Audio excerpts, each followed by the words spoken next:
Remakes. An interesting opportunity to take an existing game and not only directly improve it mechanically, but also the likes of refining the gameplay experience to remove downtime or adding in new mechanics from recent games. If this intro sounds a bit familiar, that's the point, as today we'll be talking about Pokemon Fire Red and Leaf Green, also known as the first Pokemon remakes and the 6 mainline Pokemon games. Fire Red and Leaf Green have always been in an odd spot within the series. People will usually say it's really good or somehow really bad, with no real middle ground to be seen for some reason. And as someone who typically would just assume these games were top 5 without ever thinking about it, with nostalgia misleading me for part of it, today that very thought is what will lead me on this trail to look at these games as objectively as a man can attempt. So, timestamps are on screen. Now let's begin our critique over analyzing a game made for kids, because yeah, that sounds fun. Alright, starting us off, let's begin with the obvious. As a remake, we get to revisit the Kanto region in its entirety. A retread of the entire adventure brought back in Red and Blue, but this time around featuring the wonderful gameplay mechanics brought in within Gold and Silver, but more specifically Ruby and Sapphire. Now, there's many examples of this. The inclusion of held items, the skill and dark types, abilities, the ability to run in the overworld, a female player option, updated battle mechanics like a proper EV system in double battles, and tutorials that are mostly regulated to just menus. But the best improvements come to the visuals and soundtrack. The visuals, of course, were updated, and now it's not embarrassing to look at out of battle, giving us this beauty that are flexing trees. And in battle, it looks pretty good as well. However, the music was a hit out of the park. It took a rather laid-back soundtrack and remixed it into a far more lively experience. You got some new stuff, some good stuff, and some amazing stuff, truly hitting all the bases. Now, let's take a quick peek at Kanto as a region. Surprise! It went mostly unchanged, for better or for worse. However, I'd just like to point out that they changed the fact that a generic item is needed to progress the game and replaced it with an actual key item. Smart move. Now, speaking of additions, this first addition is something that nobody asked for, which is this animation you get every time you try to use a healing item, a TM, or an evolution item on your Pokemon. I really don't need to tell you why this extra animation is slow. But speaking of slow, every single time you try to boot the game, you'll get a summary of some of the last events that you did in the game. While it can be useful, it typically just gets in the way. It isn't even possible to disable this. Can't even do it temporarily like we later saw with Diamond and Pearl in a similar manner. Alright, so this was an overview of the game's most noticeable and important adjustments. But now, let's start getting a little bit more in depth with some of these adjustments. Sick. Time for the talk about replayability. Important, as it's one of the biggest strengths within the series. So how does it fare in Fire Red and Leaf Green? Well, it's good enough, as the game struggles in the Pokemon quantity department, as just like the original games, the only Pokemon that can be obtained are the original 151. No more, no less. But mister, what about the new evolutions from Gen 2? Well, they're not available during the main game. Yep, for example, if you want to get Crobat or Blissey from Evolution, you'll just end up getting this message instead of them actually evolving, which will actually auto-cancel the evolution, meaning again, that you are not able to get the Pokemon, which is a shame. In fact, you can't even get them until unlocking the National Pokédex, which to unlock, you'll have to go out of your way for it by collecting a whole 60 Pokemon for your Pokédex. But here's the kicker, you have to have that requirement when you beat the game. But with that, I suppose we can look at the type diversity of the actual Pokédex. And surprise! Other than an overflow of water, poison, and normal types, it's fine considering the number in question. But the sheer lack of dark types alongside a single skill type is a bit of a bummer. But it's a direct result of not expanding the Pokédex. So I guess having the 2 types for attacking will suffice. But overall, a very small improvement.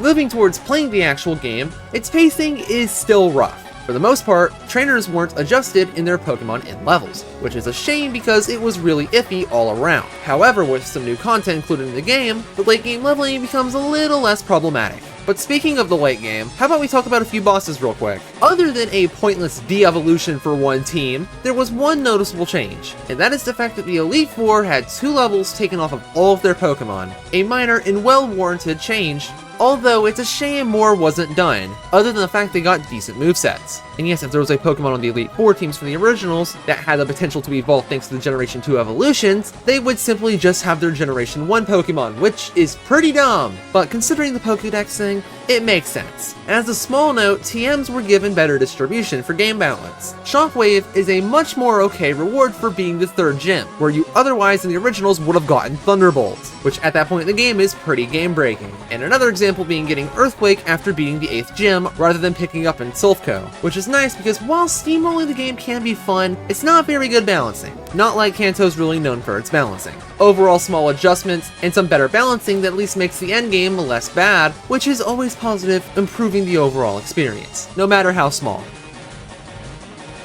Okay, now it's time for our talk on both of the new and endgame content. But of course, we can't talk about one without the other. So on that note, the big new addition to the game is the Sevi Islands. This entire area is completely optional during the main game, so you can just completely ignore this detour if your heart desires. But during the main game, 3 of the 7 islands are available for play, but only after beating the Cinnabar gem, which is an odd decision because this is essentially right before the endgame, or Silphco because of this thing called free will.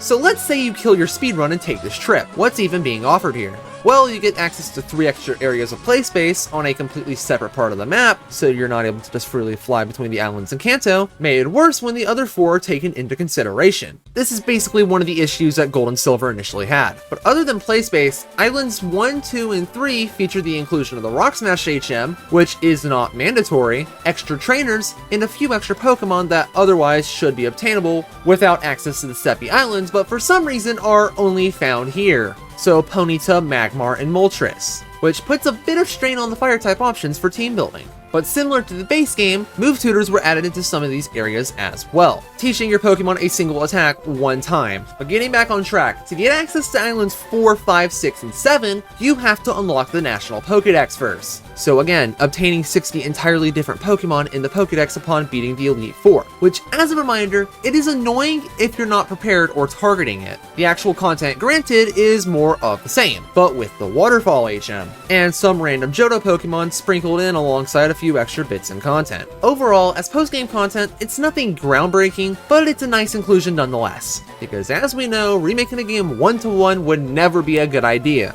And with that tangent aside, we can now talk about the new and returning endgame content. So starting with returning features, from Red and Blue, we see the return of the Safari Zone, the Game Corner, and apparently that's all Red and Blue had outside of some extra play space. So how about some old features being added into the game? In terms of adapting more series recent editions, these games actually have a move deleter and move reminder this time around, although the second is odd as it's the only iteration to not use heart scales as currency where currency is applied. Breeding also found its way into the game. Now, while the original daycare below Cerulean City is still in the game, it once again holds a single Pokemon. However, now there's a second daycare on 4 Island, which allows 2 Pokemon to be in there, and well, it functions similar to the daycares from the last few games before it. Skitty and Wailord. That's the joke. Now laugh. Anyways, looking towards brand new content, there's a nonsense second game corner that got added to the game that cannot be played alone. There is some e-reader shenanigans that will never be seen again. A new battle facility on 7 Island that has you fighting multiple trainers with breaks in between the battles that can be used to heal your team because, yes, this crime is actually legal here, all while running against the clock. Neat in concept, but in execution, it's fine I guess. This thing called Berry Crushing also exists and is essentially a mashing minigame. However, looking at the actual good additions to the game, first up is a new key item being the VS Seeker. This lovely addition is what both the Hoenn games and the Johto games needed for their trainer rematches, but sadly didn't. But yeah, an item that allows you to rebattle trainers, some of which get enhanced teams. But speaking of enhanced teams, here's some post-game content for you. The introduction of Elite Four Round 2. Unlocked after handing over the Sapphire and setting the roaming legendary free, you can return to the Elite Four and fight them again with their enhanced teams for one final challenge. Truly a great addition. And for one final annoyance to look at is trading with another game, because Fire Red and Leaf Green can only trade with themselves by default. However, if you want to unlock the ability to trade with other games, you have to unlock it the same way as Elite Four Round 2, which is of course by completing the post-game story. This is the loophole you'll have to go through in order to trade with Ruby or Sapphire, Emerald, Colosseum, and Gale of Darkness. Needless to say, this does cause quite a bit of annoyances in terms of trying to trade. But as for gameplay-based content, seems we've seen it all. So let's move on to that final topic everyone just loves ever so much. Yep, everyone's favorite part of the Pokemon series, story, or its lack of. So as a remake, the bare minimum was done for the main game story, keeping it intact across the board. Good for simplicity or bad for telling an actual story? You let me know. But as a reminder, you get tasked with completing the Pokédex, then you never do it, and then you instead take on the gym challenge and accidentally take out Team Rocket along the way while shutting down that absolute pest, yet lovable rival to become the very best. So with that reminder out of the way, we can look towards the new content. And first, we have the first visit to the Sevi Islands. While completely removed from the main game, Bill has you help his buddy through a fetch quest to deliver a meteorite involving you pointlessly fighting a group of bikers to rescue a lost child harassed by a funny-looking Pokemon, just to deliver that damn pebble. Yes, it's that simple and lacks any real substance. However, after beating the game and reaching that arbitrary requirement for the actual non-Mewtwo postgame, you get tasked with completing the National Pokédex. And of course, your rival finds the Sevi Islands to be the only logical place. So thanks to the illusion of choice, you decide to follow him, getting a request from Bill's buddy to find a gemstone in Mount Ember. However, you end up encountering Team Rocket members who are unaware the organization was disbanded after the main story. So, once you beat them down and find the funniest looking meme you've ever seen, you get to reach that ruby and are sent out to find another gemstone. From here, you pretend 7th Island doesn't exist as you go to help fight Team Rocket, learn Braille, and go to the Team Rocket warehouse to shut them down for good, as you end up shutting down 2 nameless admins, finally ridding Kanto of Team Rocket. Or so you thought, as the second admin vows that he'll find Giovanni and bring back Team Rocket. Obviously being sequel bait, so in the end, the same thing, again, some filler to justify extra gameplay, and of course setting up continuity with the game's sequel, past and present. So while the adjustments are nothing too major, they at least add some needed consistency, so it's without a doubt a nice improvement, and that is all I can really say. And with that, let's close these games out.